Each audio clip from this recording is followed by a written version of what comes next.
Assalamualaikum warahmatullahi wabarakatuh. Pada pertemuan kali ini kita akan mempelajari mengenai laporan laba rugi dan informasi terkait.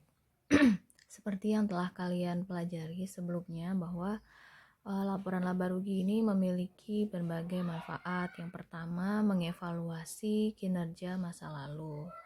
Kemudian ada memprediksi bagaimana sih kinerja yang masa depan seperti itu. Kemudian juga membantu menilai resiko maupun ketidakpastian pencapaian arus kas di masa yang akan datang. Kemudian ada beberapa pula batasan dari laporan laba rugi. Yang pertama, perusahaan menghilangkan pos dari laporan laba rugi yang tidak dapat diukur secara handal. Kemudian jumlah laba rugi dipengaruhi oleh metode akuntansi yang digunakan. Jadi kan misalnya ada perusahaan yang menggunakan yang menyusutkan aset itu ada yang secara cepat, kemudian perusahaan lain mungkin ada yang menggunakan metode garis lurus. Jadi tentu itu akan mempengaruhi laba rugi. Kemudian yang ketiga, pengukuran laba melibatkan penilaian. Kemudian ada yang namanya kualitas laba. Jadi seperti yang kita tahu bahwa laba rugi ini penting untuk keputusan investasi dan kredit, termasuk evaluasi atas perusahaan dan manajernya. Jadi biasanya perusahaan itu mencoba untuk memenuhi atau mengungguli ekspektasi dari pasar sehingga terjadi kenaikan harga pasar saham dan nilai kompensasi manajemen. Akibatnya perusahaan ini memiliki insentif untuk memanajemen laba atau mengelola laba untuk memenuhi target laba ataupun membuat tampilan laba beresiko rendah. Nah, nanti ini akan berdampak pada namanya earnings management atau manajemen laba. Nah, manajemen laba ini merupakan waktu yang direncanakan untuk pengakuan pendapatan, beban, keuntungan, dan kerugian dalam rangka mengurangi fluktuasi laba. Kemudian ada namanya kualitas laba. Nah, kualitas laba ini secara negatif jika praktek tersebut mendistorsi informasi sehingga mengurangi kegunaannya dalam memprediksi laba dan arus kas masa depan. Kemudian ini ada elemen-elemen dari atau unsur dari laporan laba rugi. Yang pertama itu ada income.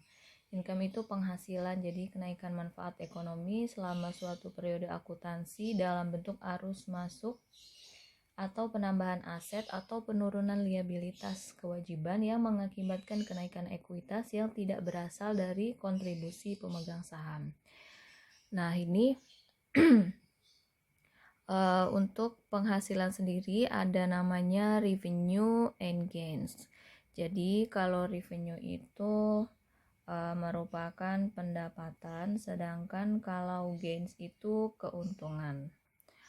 Yang termasuk dalam pendapatan itu misalnya sales itu penjualan, kemudian fees, jasa, ada bunga, dividen, dan juga sewa. Kemudian kalau keuntungan misalnya pos yang timbul dalam pengalihan aset tidak lancar. Nah, selanjutnya ada expense. Expense ini merupakan penurunan manfaat ekonomi selama satu periode akuntansi dalam bentuk arus keluar atau berkurangnya aset atau terjadinya liabilitas yang mengakibatkan penurunan ekuitas yang tidak terkait dengan distribusi kepada pemegang saham. Nah, untuk expense ini akun-akunnya ada cost of goods sold, depreciation, kemudian interest, rent, salary, and wage, tax, seperti itu. Kemudian ada juga loss account. Nah, kemudian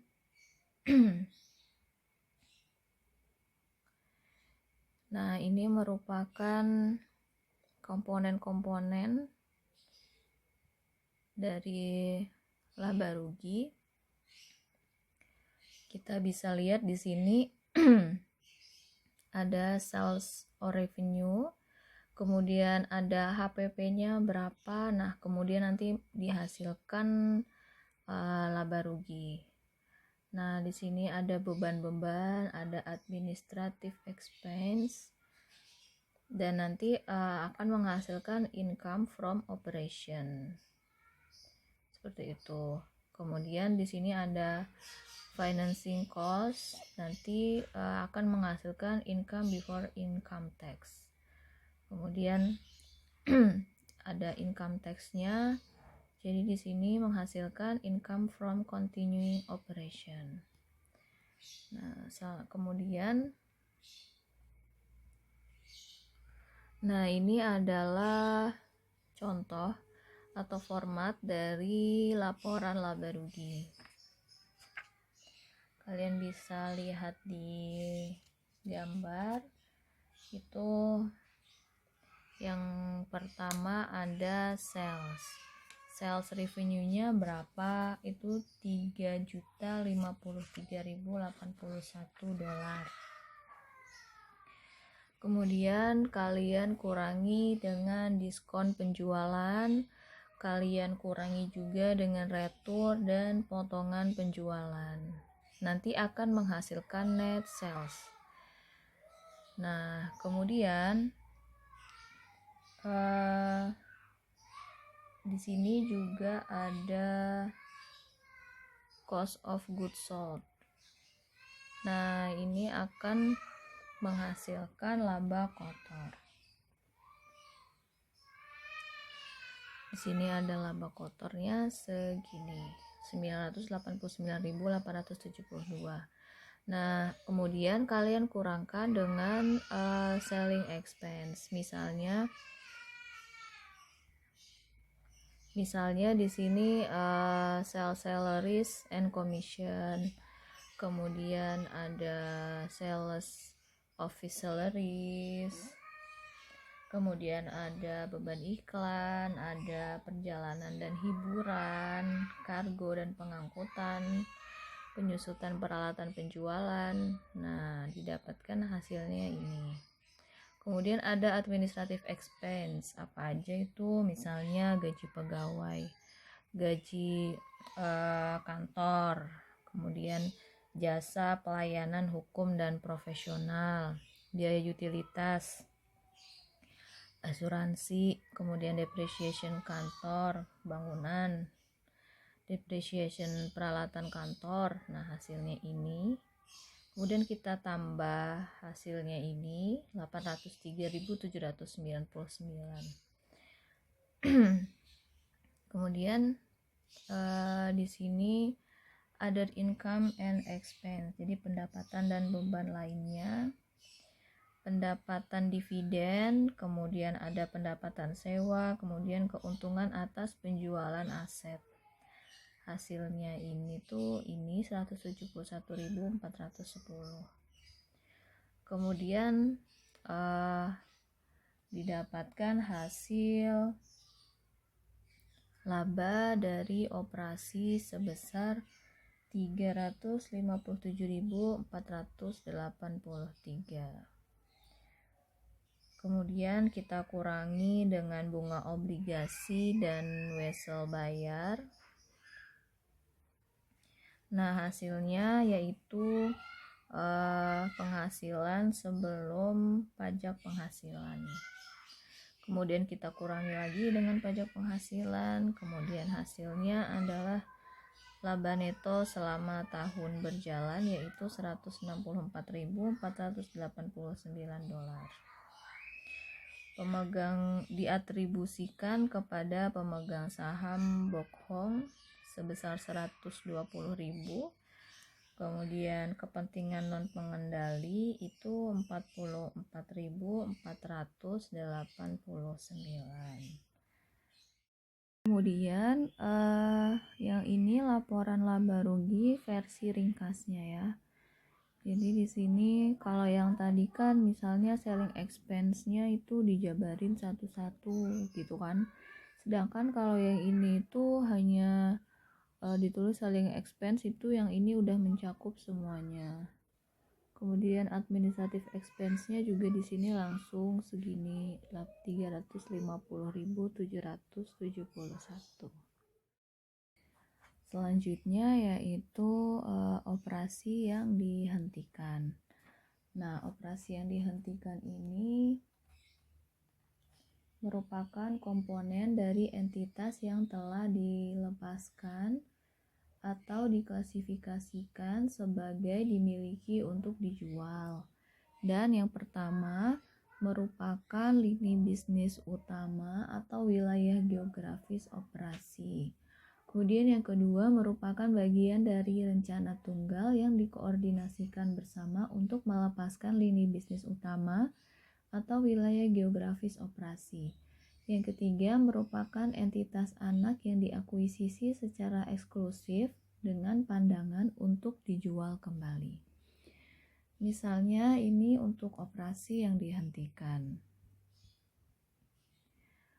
Diketahui bahwa KC Product merupakan perusahaan yang terdiversifikasi yang memutuskan untuk menghentikan divisi elektroniknya selama tahun berjalan. Divisi elektronik ini juga mengalami kerugian sebesar 300.000.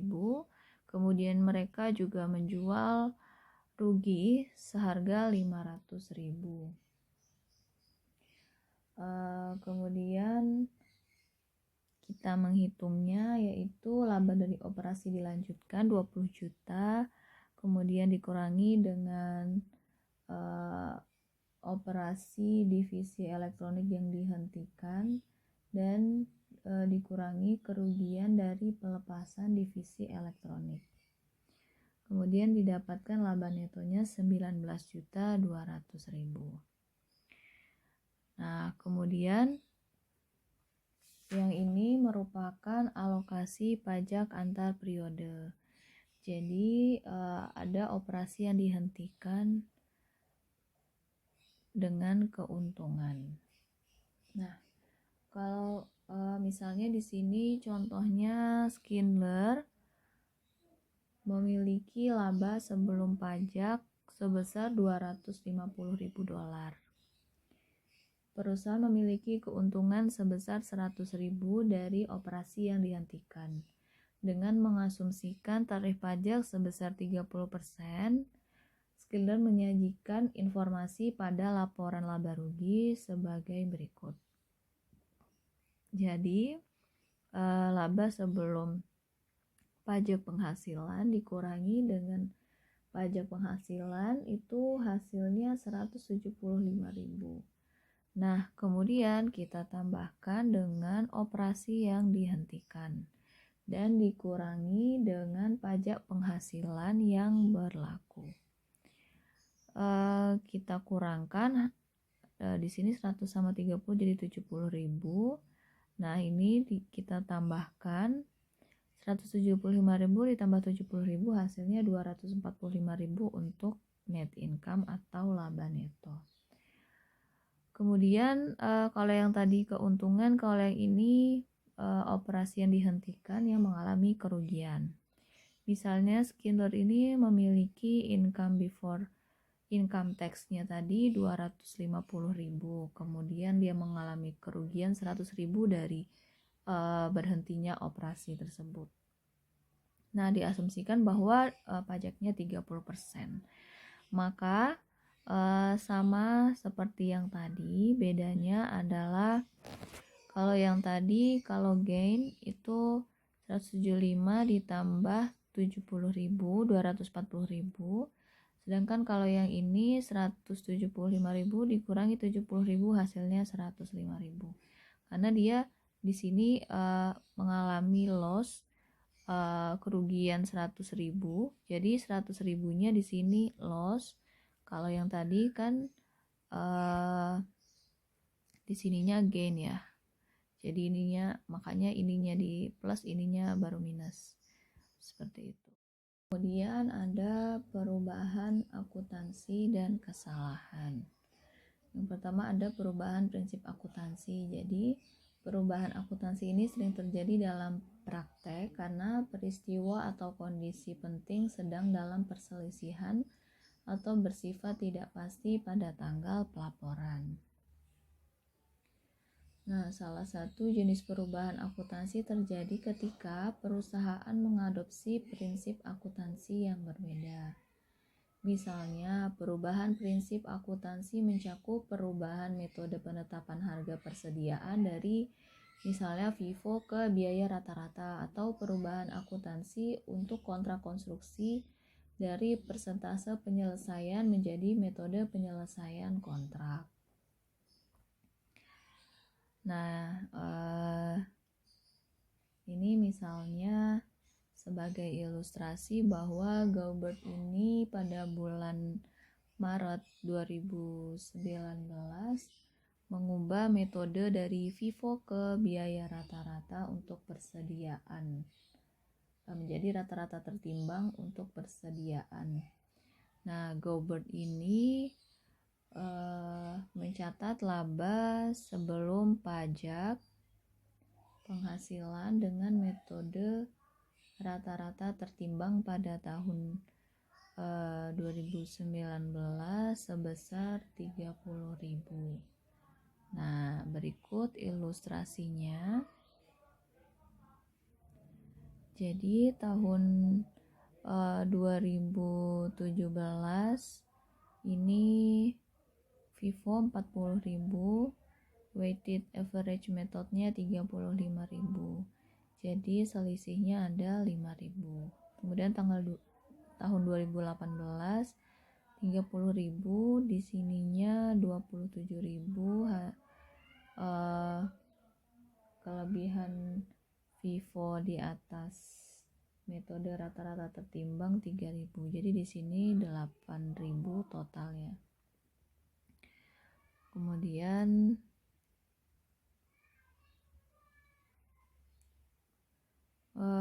untuk ilustrasi 4.18 itu penyajian laba rugi dari perubahan prinsip akuntansi.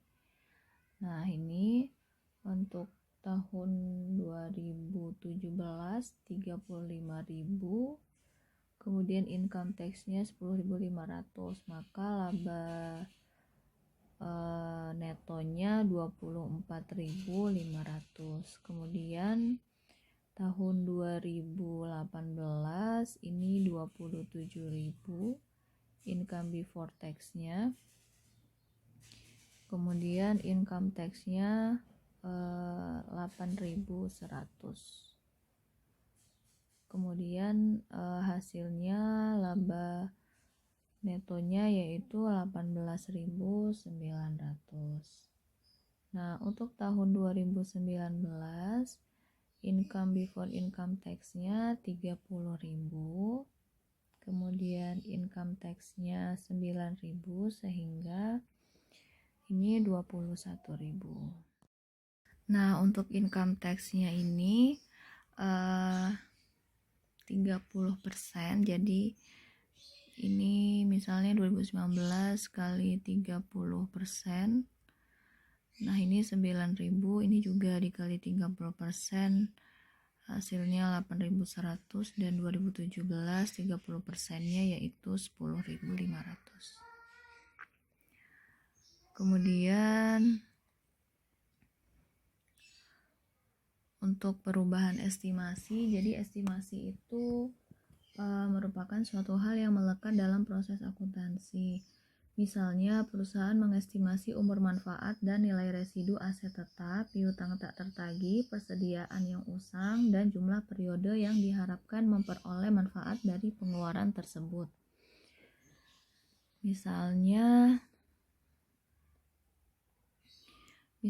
Arcadia AS ini membeli peralatan sebesar 510.000, di mana diestimasikan useful life-nya itu 10 tahun dengan residual value itu 10.000. Depreciation-nya telah dicatat selama 7 tahun dengan metode garis lurus. Pada tahun 2019 atau pada tahun ke-8, total estimated life-nya harusnya 15 tahun dengan residual value 5.000. Nah, kemudian kita hitung equipment cost-nya 510.000 dikurangi residual value 10.000, hasilnya 500.000. Kemudian useful life yang pertama tadi 10 tahun, maka per tahunnya itu 50.000 depresiasinya. Dikali 7 sama dengan 350.000. Nah, jadi untuk di balance sheet-nya fixed asset equipment 510.000, accumulated depreciation-nya 350.000. Oleh karena itu net book value-nya 160.000.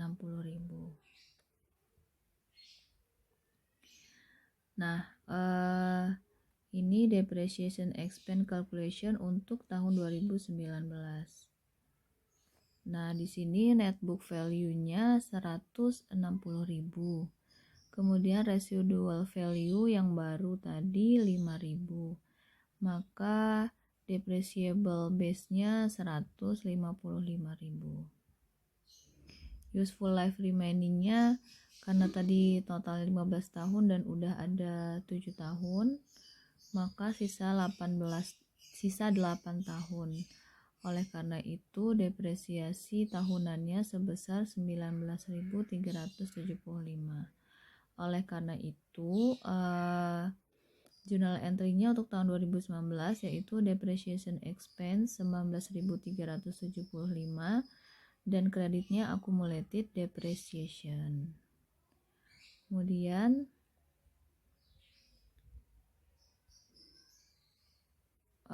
selanjutnya tadi yang net book value-nya 160.000 dari sini ya, kemudian kita masukkan ke sini seperti itu. Kemudian ada koreksi kesalahan. Nah, koreksi kesalahan ini terjadi akibat dari kesalahan matematis, kesalahan dalam penerapan prinsip akuntansi, atau penyalahgunaan fakta yang ada pada saat laporan keuangan disusun. Kesalahan tersebut melibatkan pos-pos seperti pelaporan yang tidak sesuai atas pendapatan, akuntansi untuk opsi saham, penyisihan piutang, persediaan, dan provisi lainnya. Misalnya ini Sang tahun 2019 menetapkan bahwa tidak benar piutang dan pendapatan penjualan pada tahun 2018 disajikan terlalu tinggi, overstated, disajikan terlalu tinggi sebesar 100.000. Pada tahun 2019 Sang ini membuat ayat jurnal untuk mengoreksi kesalahan tersebut sebagai berikut. Jadi saldo laba 100.000 pada akun receivable 100.000. Laba rugi komprehensif ini mencakup semua perubahan ekuitas selama suatu periode kecuali yang dihasilkan dari investasi oleh pemilik dan distribusi kepada pemilik.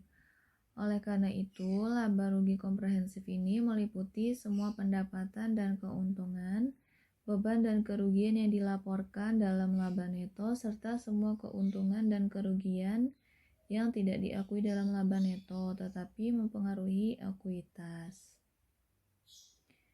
Nah, pos-pos perubahan ekuitas non-pemilik yang tidak diakui dalam laporan laba rugi disebut dengan penghasilan komprehensif lain.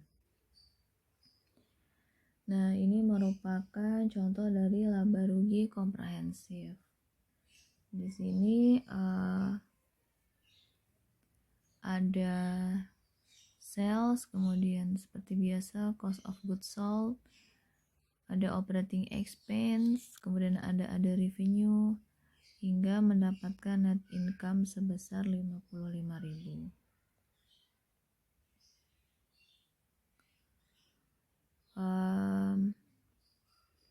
Kalau yang ini merupakan format